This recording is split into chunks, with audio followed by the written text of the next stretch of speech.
We check in now on the latest cattle market news with our market update, brought to you by CattleFax. Hello, I'm Lance Zimmerman with the CattleFax update.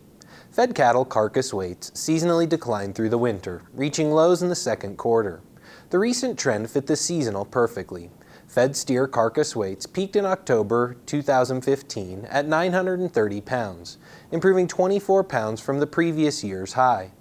Carcass weights generally see long-term growth each year due to improvements in genetics, nutrition, and management. However, the cattle feeding segment also slowed down the pace of fed cattle marketings in second half 2015. During that time, cattle feeders were trying to improve margins by adding weight to cattle that were already losing money. USDA yield grade data also reflected that slower marketing pace, reaching the highest percentage of yield grade 4s and 5s since the early 1980s. That percentage peaked at 17.2% in October, more than 2 points higher than the previous year. In March, yield grade 4 and 5 carcasses accounted for 11.9% of fed slaughter, around 1 point higher than a year ago.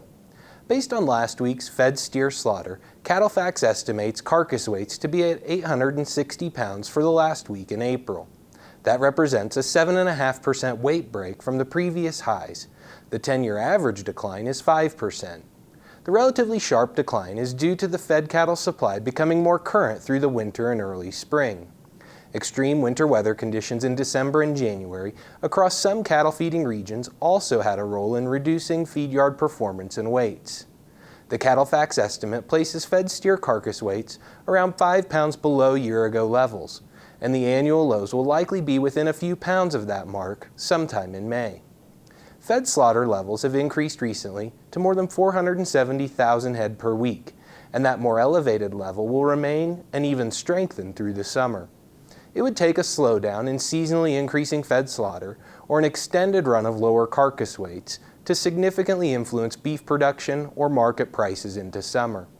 The carcass weight and yield grade declines are an indication that U.S. cattle feeders have sold most of the excessive market-ready inventory that depressed markets over the last 12 months.